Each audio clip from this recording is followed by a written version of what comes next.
วัสดีครับออฟนูเพเวอร์ทราเวลโฟโต้กลับมาแล้วในตอนที่ 2 ของซีรีส์สิงคโปร์ซิตี้สเคป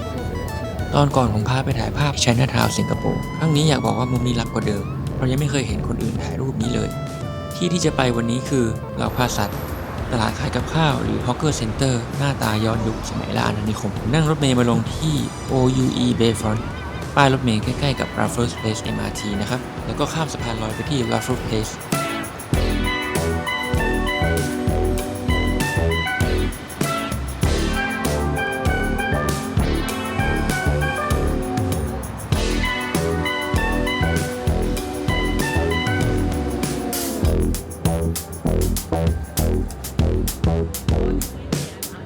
เดินมาส่องดูตึกสูงย่าน CBD กันนิดหน่อยก่อนเข้าทางเดินอันเดอร์พาสใต้ดินเพื่อไปโผล่ใกล้ๆกับเหล่าพาสัตว์กัน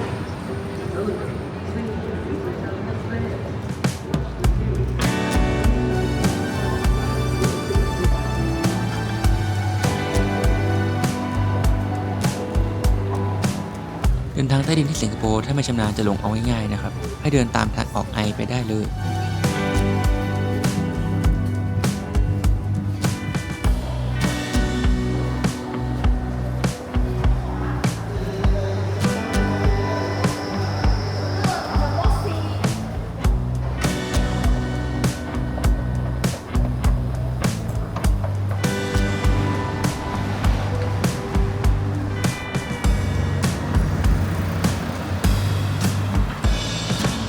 เดินมาถึงตลาดแล้วแต่ฟ้ายังสว่างอยู่เลยนะงั้นเราไปหาอะไรกินกันก่อนนะครับ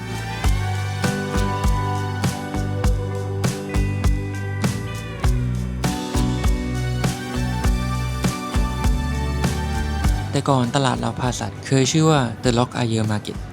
แล้วก็เป็นตลาดปลาเก่าๆกลางๆเท่านั้นเองนะในต่อมากลายเป็นโครงสร้างอาคารตลาดที่เก่าแก่ที่สุดของสิงคโปร์ที่ยังรอดมาถึงปัจจุบันด้านในตอนนี้ก็ขายอาหารที่เหมือนกับฮอกเกอร์เซ็นเตอร์ทั่วไปนี่แหละครับแต่ว่าคนมาเยอะเพราะความสวยมีเอกลักษณ์ของอาคารที่มียอดตรงกลางเป็นหอนาฬิกาที่ระฆังบอกเวลายังทำงานอยู่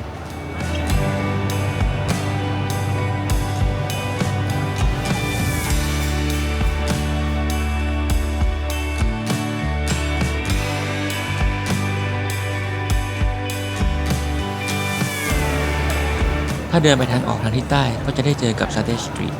ที่เข้าไปถนน1 ซอยเพื่อเป็นร้านขายสเต๊ะที่นี่จะมีแค่เนื้อวัวเนื้อแกะแล้วก็เนื้อไก่นะครับที่บ้านเรามีเนื้อหมูได้ยังไงก็ไม่รู้นะตรงนี้มีหลายร้านให้เลือกแต่ก็ไม่รู้ว่าทำไมคนเยอะแต่ร้านหมายเลข 7กับเลข 8จะเห็นว่าเตาปิ้งเบียดเสียดขั้นสุดเลยนะ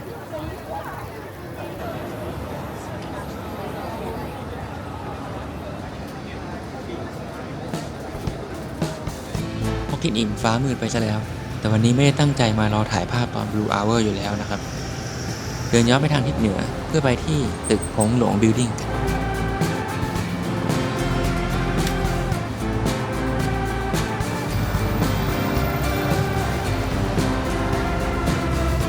เดินเข้าตึกมาแล้วเลี้ยวไปเจอลิฟต์ให้หาลิฟต์ที่เขียนว่าคาร์พาร์คแล้วกดลิฟต์ไปที่ชั้น 8 ได้เลยครับ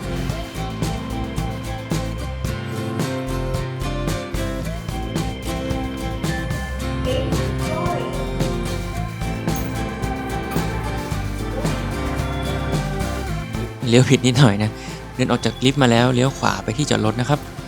ออกมาแล้วก็ยูเทิร์นกลับไปจะเห็นหอนาฬิกาโผล่พ้นกำแพงที่จอดรถขึ้นมาแล้วล่ะ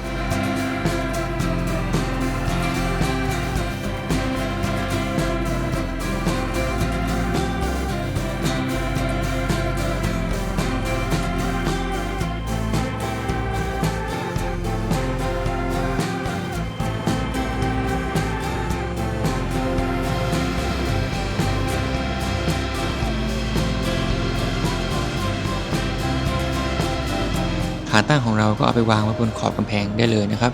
แต่ก็ต้องระวังหน่อยนะเพราะถ้าเกิดตกลงไปมันอันตรายมากส่วนระยะโฟกัสที่ใช้วันนี้ก็ที่14 mm กว้างสุดไปเลยนะครับ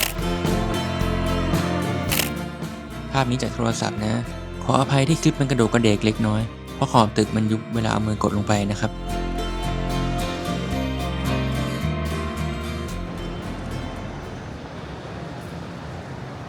หวังว่าเพื่อนๆที่ชอบถ่ายรูปจะได้มาเก็บมุมนี้กันตอนมาเที่ยวสิงคโปร์นะถ้าชอบคลิปแบบนี้ผมก็ฝากกดไลค์กด Subscribe ด้วยนะครับสำหรับวันนี้ผมออฟ No People Travel Photo ขอลาไปก่อนบ๊ายบาย